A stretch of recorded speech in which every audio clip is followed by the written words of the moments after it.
In today's video, we're getting back to basics, so stick around.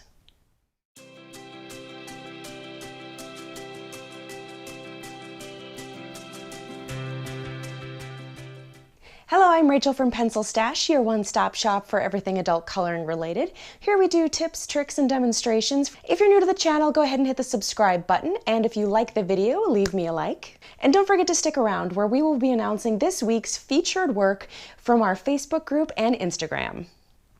I'll be covering 5 essential techniques you'll want to utilize if you're a newbie to adult coloring. So let's head over to my desk and we'll get started. In today's lesson, I'll be going through 6 essential tips for using colored pencils. Whether that's for drawing or adult coloring use, these tips are universal. Now, I've spoken about each of these before in past videos, but today I'm going to take you through real-time demonstrations for each. And those 6 essential tips you should know and be practicing are pressure, stroke, layering, blending, highlight, and shadow. And these skills may not come overnight, actually they won't come overnight, but keeping each of them in mind when you're working on a page will, believe me, come in handy. So let's get started. Our first topic is pressure. This is how hard you're pressing the pencil tip into the page. Different pressures will transfer different amounts of pigment. Many of us have a tendency to be heavy-handed with our pressure, so if you're having trouble being light, hold the pencil in your hand further back away from the tip. This makes it more difficult to push so hard. Then move your hand further up for medium pressure and even further for hard pressure. With light pressure, you keep your options open for many different techniques such as layering and blending, which we'll get into later, but you'll see that when applying light pressure, the coverage you get is minimal, meaning it leaves lots of white space. So you may need several passes of color to get the coverage you desire. Medium pressure allows you more coverage and more pigment into the paper. Hard pressure applies the most saturated pigment, but limits your ability to layer other colors into it or on top of it. You'll also notice that even though I've used the same colored pencil in all 3 of these circles, I've achieved almost 3 different colors based on the pressure I've used. So this is another useful skill to extend the color range at your disposal. Next is the different pencil strokes you can use. When you color with pencils, your strokes are fairly visible, so you either want to blend those out or use them to your advantage. In the first circle I'm demonstrating just a standard straight line pencil stroke.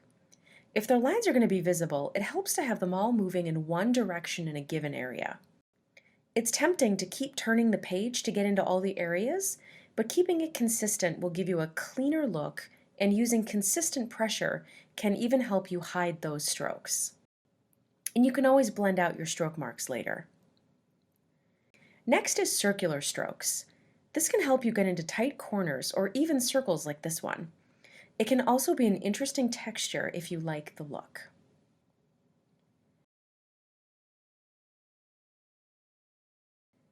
And here's hatching or cross-hatching. You do your lines in one direction, then turn the page and do the opposite direction. This technique gives you lots of coverage, and you can even play with the pressure of your lines to add visible texture. Next is layering. Layering is one of my favorite techniques and will make a huge difference if you use this in your adult coloring. Only using one color in a given area can leave your page looking flat, but layering color can add much needed life. You can also accomplish colors you don't currently have by combining 2 to make a third, like I do here. Watch as I layer these 2 greens using light pressure to make a third color. Remember to use light pressure with this technique in order to keep the ability to layer as many colors as you'd like. Next is blending, another of my favorites. This technique gives you that ultra smooth, vibrant look that gives you a great finish. So I've simply copied the above combined green colors into the 3 circles below, so we're starting from the same point on all 3. Luckily, there's several different ways to blend, and all give a slightly different outcome.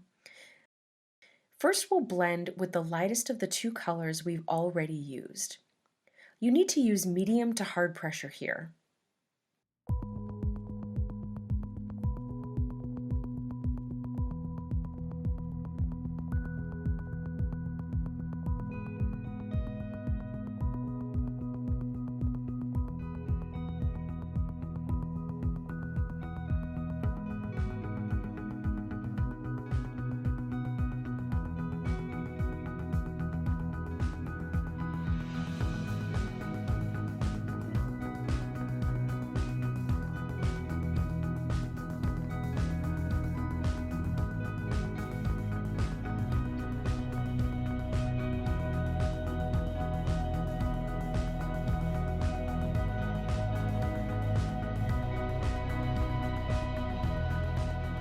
Next, we'll use a Prismacolor colorless blending pencil. These are available on Amazon in packs of 2 for just a few dollars and worth every penny.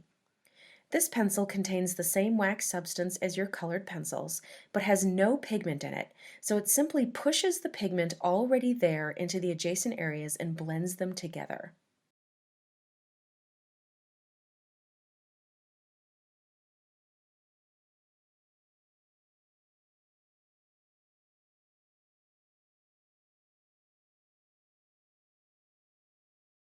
And last, we'll use the white pencil that comes with our colored pencil set.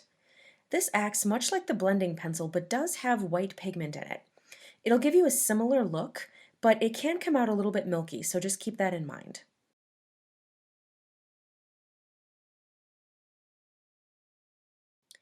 We'll finish up with highlight and shadow.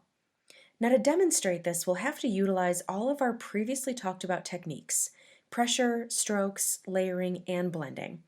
So first thing to consider when choosing your highlight and shadow is deciding where your light source is. In this instance, I've chosen a source from the upper right-hand corner.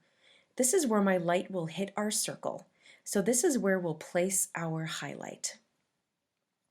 I'll start with my lightest green and very lightly trace the outline of our highlight, then color in the rest of the circle with that green.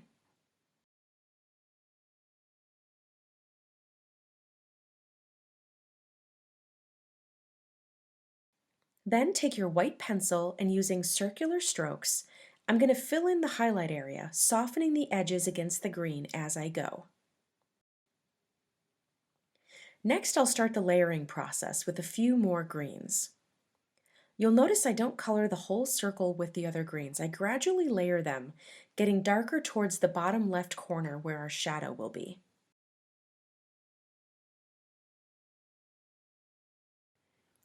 Remember to leave your layering edges nice and soft, because when you blend, you don't want a harsh line created. So if you kind of lighten up your pressure against those edges, you'll have an easier time blending those out later on.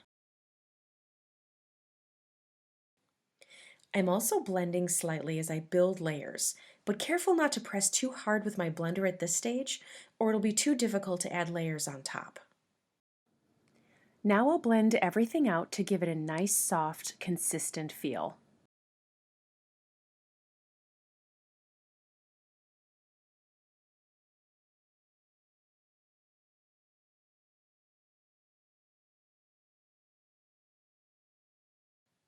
My darkest areas of shadow even have some browns and black in them. Don't be afraid to kind of venture out into other colors to see what kind of effect you can get. Now we'll show you how to create the shadow cast by the circle itself onto the surface it's sitting on. This isn't always applicable or used in adult coloring, but I'll show you just in case you'd like to try it. So the length of the shadow will depend on the angle of the light, but a good rule of thumb is 45 degrees, so my shadow will go back about this far.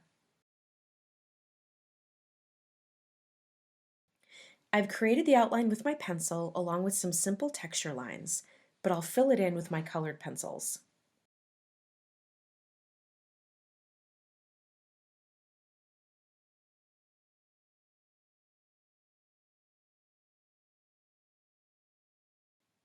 So here's our completed circle, utilizing all the tricks we just discussed. Now you can apply all of these techniques and the logic to any shape you find in drawing or adult coloring. I encourage you to play around with these and try them out, and don't compare your work to anyone else's.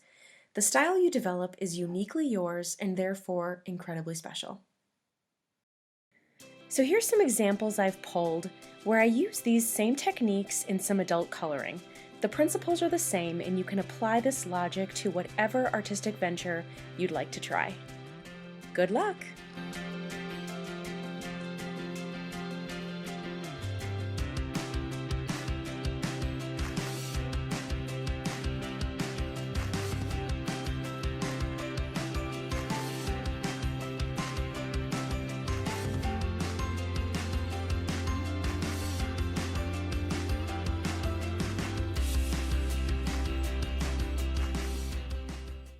Now on to our featured work from Instagram and Facebook. You guys, there were so many amazing pages shared this week. You guys are just knocking my socks off. So you're going to see, I'm just going to share a whole bunch. Thank you so much. These are just beautiful. Our first piece comes from Michelle A. Turner via our Facebook group. I love this colorful zebra. He reminds me of that fruit striped gum from when I was a kid, and it just makes me smile. Your lines are so crisp and beautiful. Great job. Next is one from Instagram from Coloring Alexandria. I love this title page from Joanna Basford's Magical Jungle. I especially love that you embellished it with the Uniposca marker. I actually have a video dedicated to this technique, and I just love how you did this. Great job. Next comes from Jacob Harris via our Facebook group, and it is this wonderful Doctor Who page. And it features the Doctor, the Impossible Astronaut, Amy, Rory, and River, and of course, the silence. Great job, Jacob. Thanks for sharing. Next is from Leslie Flynn via our Facebook group, and I just love how this kind of Indian mandala came out. It's so delicate. The peaches that kind of gradually go towards the white, the pinks that go towards the white, and then the greens that go towards the lighter yellow. Very, very well done. Very great use of blending. Next is from Rebecca Mack, and I just love how kind of pastel and soft and smooth and delicate this page is. I especially love the roof. It just looks like a slate roof. I just want to reach out and touch it. Fantastic job, Rebecca. Next is V Hunt, and I'm sorry, I hope I'm pronouncing that right. I just love this double page field of flowers. I love your use of colors. It's bright and happy and makes me smile. Thanks for sharing. Next is a page by Jackie Phillips. I hope I'm pronouncing that okay. This is a beautiful windmill page that I think the colors are just so soft and delicate. I'm always amazed at people's color choices, and I think that this one just shows a lot of restraint, a lot of smarts, and it's beautiful to look at. Thank you so much for sharing. So great work again this week, everyone. Please keep submitting your work on our Facebook group, at PencilStash Adult Coloring, or on Instagram, either at PencilStash or hashtag PencilStash. I will find you. Let me know down in the comments if you have any suggestions for future videos, or if you have any questions on this page or anything adult coloring related. And hit the subscribe button to receive notifications on when I upload future content. So today we covered the basics, but in the rest of my videos on my channel, you'll find different tips and tutorials that kind of go into depth on each one of these topics. So be sure to check those out and go to pencilstash.com to read my blog. Thank you so much for watching this week. I will see you next time. Let me know down in the You can't scratch inside your ears on video, babe. All right.